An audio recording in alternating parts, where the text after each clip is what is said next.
ഒരു അടിപൊളി കബ്സ ചിക്കൻ ബിരിയാണി നമുക്ക് സ്വന്തമായിട്ട് വീട്ടിൽ തന്നെ ഉണ്ടാക്കിയാലോ. അപ്പോൾ അതിലേക്ക് നമുക്ക് 1 കിലോ ചിക്കൻ കഴുകി വൃത്തിയാക്കി എടുത്തിട്ട് വെളിച്ചെണ്ണ ഒഴിച്ച് അതിലേക്ക് നമ്മൾ ബേ ലീഫ്, കറുകപ്പട്ട, ഗ്രാമ്പൂ, ഡ്രൈ നാരങ്ങ, കുരുമുളക്, ജീരകം, ഏലക്ക ഇത്രയും ഇട്ടിട്ട് ഒന്ന് ഇളക്കി കൊടുക്കുക. ആവശ്യത്തിന് ഉപ്പും സവാളയും കൂടി ഇട്ട് നന്നായിട്ട് ഇളക്കി കൊടുത്ത് അതിനൊന്ന് വാടിക്കഴിഞ്ഞാൽ അതിലേക്ക് നമ്മൾ ഇഞ്ചിയും വെളുത്തുള്ളിയും പേസ്റ്റും കൂടി ഇട്ട് നന്നായിട്ട് വഴറ്റി കൊടുക്കണം.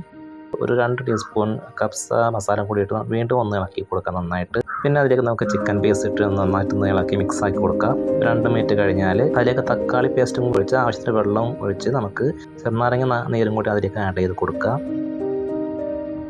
എന്നിട്ട് ഇതിലേക്ക് ഒരു മാഗി ക്യൂബ് കൂടി നമുക്ക് ചേർത്ത് കൊടുക്കാം. എന്നിട്ട് നന്നായിട്ടൊന്ന് ഇളക്കി മിക്സ് ആക്കി കൊടുത്ത് അടച്ച് വെച്ച് ഒരു 5 മിനിറ്റ് കഴിഞ്ഞ ശേഷം അതിലേക്ക് നമുക്ക് ഒരു ഡ്രൈ നാരങ്ങയും കൂടി ഇട്ട് ഒന്നും കൂടി തിളച്ച ശേഷം നമുക്ക് ചിക്കൻ പീസെല്ലാം എടുത്ത് മാറ്റി വെക്കണം. എന്നിട്ട് നമ്മൾ ഈ ചാറിലേക്ക് ആവശ്യത്തിന് വെള്ളം ഒഴിച്ച് കുറച്ച് ഉപ്പും കൂടി ഇട്ട് നന്നായിട്ട് മിക്സാക്കി ഒന്ന് തിളപ്പിക്കാം. തിളച്ച് കഴിഞ്ഞാൽ നമുക്ക് 1/2 കിലോ ബിരിയാണി റൈസും കൂടി ഇട്ട് നന്നായിട്ടൊന്ന് വേവിച്ച് കൊടുക്കുക, ഇളക്കി മിക്സായി കൊടുക്കുക.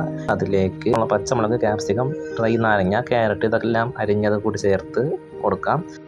ഇനി ചിക്കൻ പൊരിക്കാൻ മസാലയ്ക്ക് വേണ്ടിയിട്ട് 1 ടീസ്പൂൺ മഞ്ഞൾപ്പൊടി, 2 ടീസ്പൂൺ മുളക് പൊടി, അതിലേക്ക് 1 ടീസ്പൂൺ അല്ലെങ്കിൽ 1.5 ടീസ്പൂൺ കാശ്മീരി ചില്ലി പൗഡർ, പിന്നെ 1 ടീസ്പൂൺ കബ്സ മസാല ഇതെല്ലാം ചേർത്ത് മസാല തയ്യാറാക്കി നേരത്തെ എടുത്ത് മാറ്റി വെച്ച ചിക്കനിലേക്ക് നന്നായിട്ടൊന്ന് ഒന്ന് പിടിപ്പിച്ച് കൊടുക്കാം. ശേഷം നമുക്ക് ഓയിൽ ഒഴിച്ച് അതിലേക്ക് ഓരോ പീസായിട്ട് ഇട്ട് പൊരിക്കാം.